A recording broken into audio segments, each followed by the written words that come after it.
Buenas tardes a todos, bienvenidos a los segundos paneles de estas jornadas sobre discursos y delitos de odio hacia las personas LGTBI. Hoy nos van a acompañar Santiago Barrenuevo Salas, Martín Alvarado y Lucas Teixeira en este primer panel, y después a las 6 de la tarde Martín González y Milagro Mariola. Antes de empezar con los temas de los chicos, me parece importante que recuperemos rápidamente un poco los temas y los conceptos que se han hablado ayer para que puedan seguir hilando las ideas y alcanzar el objetivo que tenemos con estas jornadas, ¿no? En el día de ayer, básicamente lo que hicimos fue, en un primer momento, dejar en claro los conceptos más fundamentales de estas jornadas, que son los de LGTBI-fobia, discursos de odio hacia las personas LGTBI y delitos de odio hacia las personas LGTBI. Entendiendo lo primero, a la LGTBI-fobia, que es un concepto más nuevo, es analítico, es de los teóricos más nuevos para poder englobar a todas las identidades, pero ustedes ya seguramente conocen el precedente más importante, que es el de la homofobia. Lo han escuchado alguna vez, ¿no? Bueno, la homofobia en algún punto históricamente se refería solamente a este prejuicio en contra de los varones gays, pero resulta ser que las identidades dentro del colectivo son más variadas, y existe la lesbofobia, existe la transfobia, existe la bifobia. Entonces, teóricamente, ahora para ser más exactos, le llamamos a este flagelo social LGTBI-fobia, que es definida más que nada como el prejuicio social creado culturalmente, creado históricamente, que está sostenido o afianzado por la sociabilidad, por la educación, por el derecho incluso, por eso lo estamos tratando en esta facultad, y por algunos discursos políticos, para rechazar a las personas por causa de su identidad de género o de su orientación sexual, ¿no? Un rechazo que se manifiesta a través de violencias que pueden ser indirectas, como por ejemplo el incorrecto uso del lenguaje, el uso despectivo de nuestros nombres, ¿no? De manera peyorativa. Ayer poníamos el ejemplo, un ejemplo muy coloquial que tiene que ver qué pasa en el fútbol, por ejemplo, en el ámbito deportivo, o cuando está sucediendo un partido, como los hinchas se refieren a la hinchada opuesta como putos, maricones, culo roto, etc., asociando nuestros nombres y nuestras identidades con algo despectivo, con la cobardía, por ejemplo, también a veces, ¿no? Digo, desde ese tipo de violencias indirectas y mínimas que forman parte que son la punta del iceberg, hasta las violencias mucho más graves que tienen que ver con atentar contra nuestros cuerpos, ¿no? Por ejemplo, el hostigamiento, el acoso, las lesiones leves, graves, gravísimas, si queremos hablar en lenguaje jurídico y en términos penales, e incluso la muerte, ¿no? Tenemos noticia actualmente de que los travesticidios siguen a la orden del día, de que a pesar de que tenemos 10 años de una ley de identidad de género y muchas políticas públicas, muchas medidas de acción positiva para incluir a las personas trans en todos los sistemas sociales y subsistemas sociales, el promedio de vida sigue siendo de entre 35 y 40 años, ¿no? Hablábamos entonces que la LGTBI-fobia entonces es este prejuicio social que tiende hacia nuestro rechazo solamente por razón de nuestra identidad de género u orientación sexual. En cambio, los discursos de odio tienen que ver con una acción comunicativa de ese rechazo, ¿no? Entonces, los discursos de odio tienen que ver con poder promover, amplificar y fomentar la reproducción social de este rechazo. ¿Se entiende la diferencia? Mientras la LGTBI-fobia es el prejuicio social, el discurso de odio es la acción comunicativa de ese prejuicio que tiende a promoverlo, a afianzarlo, a multiplicarlo, y lo peor de todo, tiende a naturalizarlo. Y con la naturalización de los discursos de odio es que se invisibiliza la violencia sobre nuestros cuerpos. Entonces, que se muera una travesti que se mueran 20, 30 travestis por causas gravísimas cada año, termina siendo algo que parece habitual, ¿no? Que se lo merecen por ser travestis. que si se sufren violencias, si nosotros, los gays, lesbianas o demás identidades diversas sufrimos violencias en las calles, y al final eso le pasa por puto, o ese tipo de cosas, ¿no? Los discursos de odio amplifican, reproducen, promueven este prejuicio social que tiende a normalizar, patologizar o criminalizar a las personas LGTBI. Estos discursos de odio que a su vez se agravan cuando están en boca o en el discurso de personas que tienen mucho alcance social, ¿no? en su voz. Tal es el caso de los gobernantes, que es lo que le está pasando al mundo occidental en este oleaje de gobiernos de extrema derecha que se embanderan sus propuestas a través de los discursos de odio, no solamente hacia las personas LGTBI, sino también hacia otros grupos en situación de vulnerabilidad, pero principalmente, y hoy lo estamos viendo mucho, en relación hacia las personas LGTBI. O sea, no, lo podemos ejemplificar con cosas tan recientes como el tweet de ayer o antes de ayer que hablaba del sexo gay en las comunidades carcelarias. En fin. Esto es la diferencia entonces entre LGTBI-fobia en tanto prejuicio social que tiende a nuestro rechazo, a nuestra anormalización, patologización, criminalización, etc.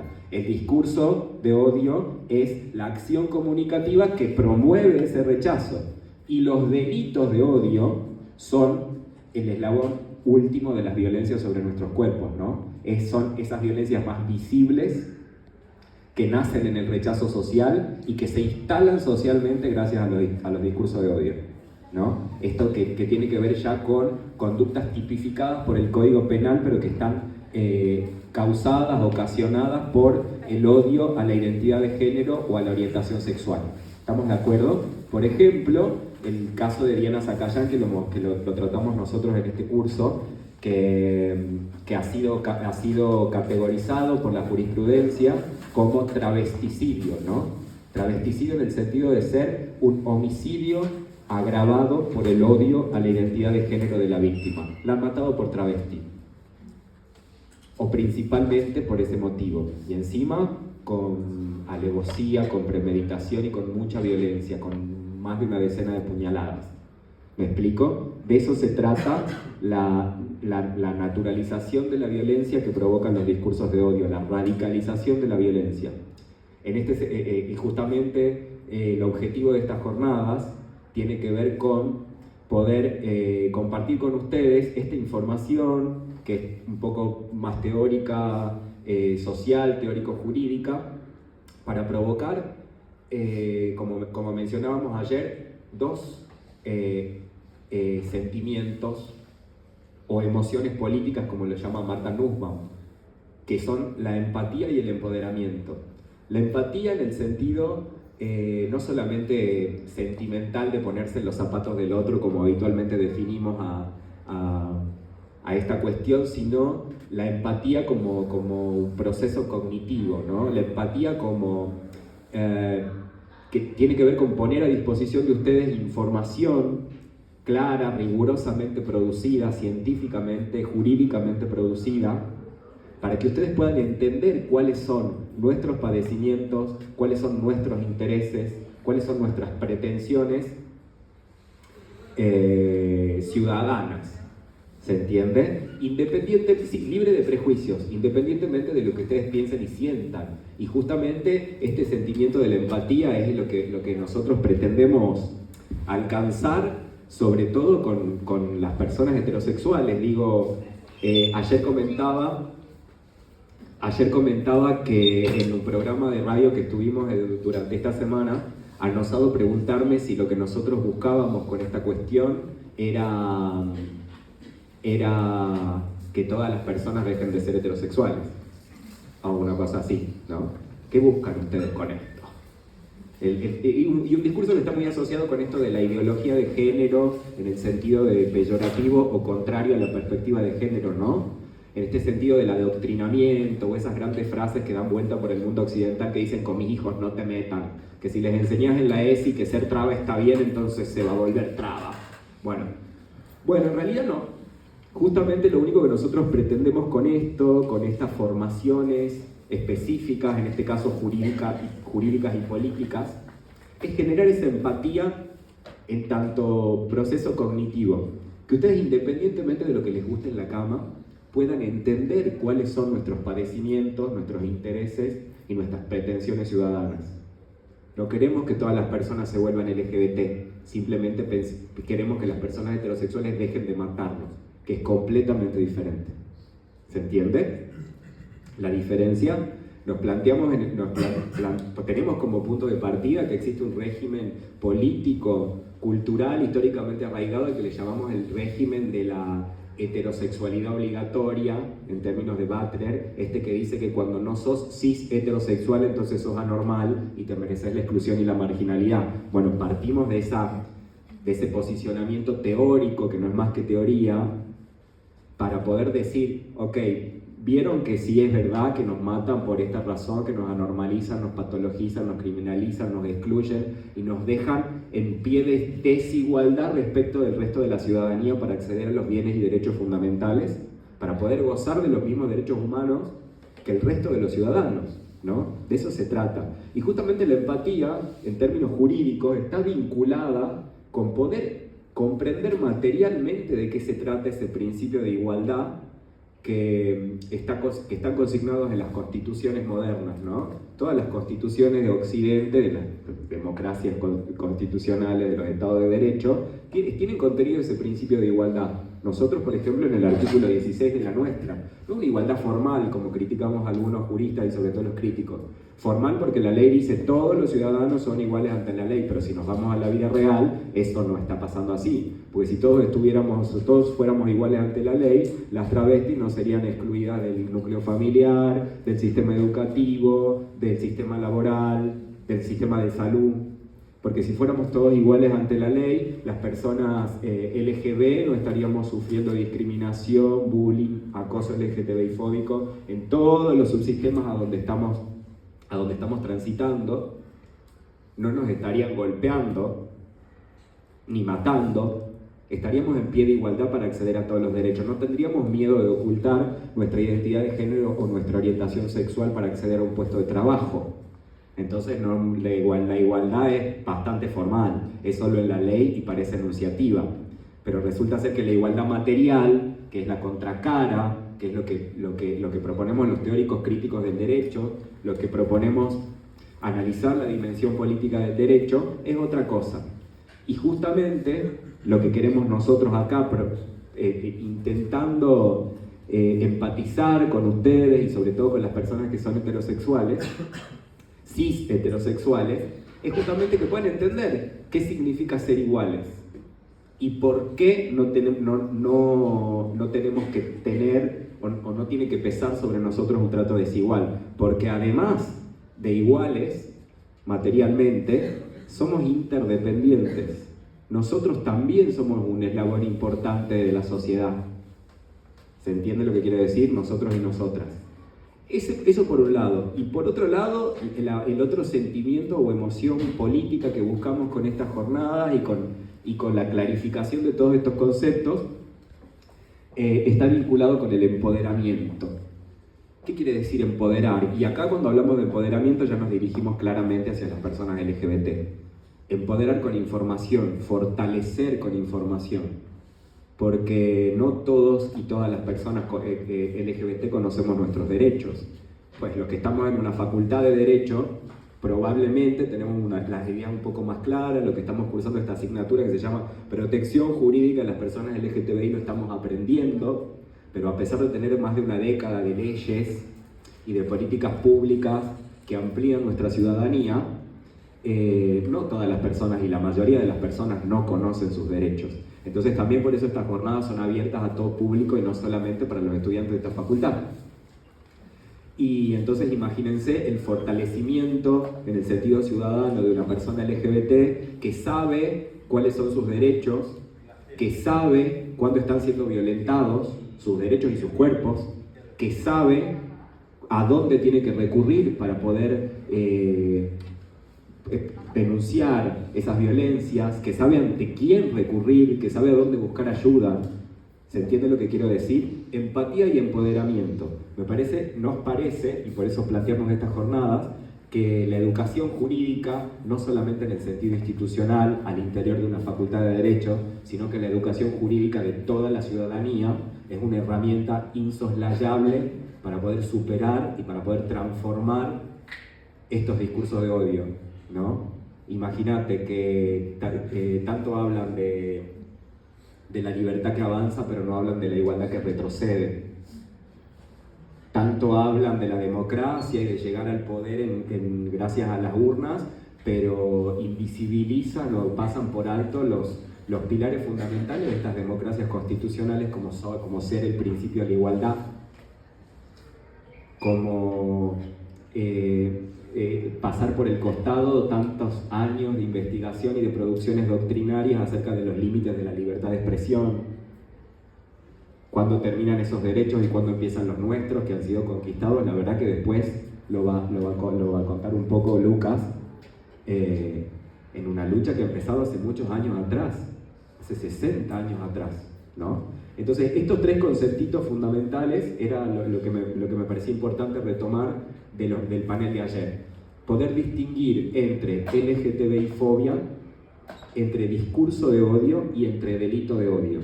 Porque los contenidos de hoy, de este panel y del que sigue, van a pivotear sobre esos tres conceptos elementales. En ese sentido, Santiago va a retomar esto que yo les decía de la educación jurídica, o por lo pronto de la educación ciudadana en los derechos LGTBI, como una herramienta de transformación de los discursos de odio, empezando por los materiales normativos que tenemos, ¿no? Constitución, ley de educación sexual integral, ley Micaela y asignaturas como esta, como herramienta de transformación.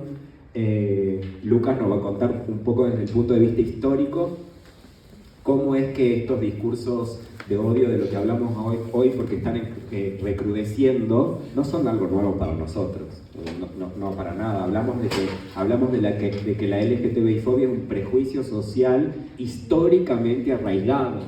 Podemos pensar en Rita Segato, que incluso habla de una prehistoria patriarcal y heterosexista. Podemos pensar no en una cultura, sino en un régimen político, ¿no?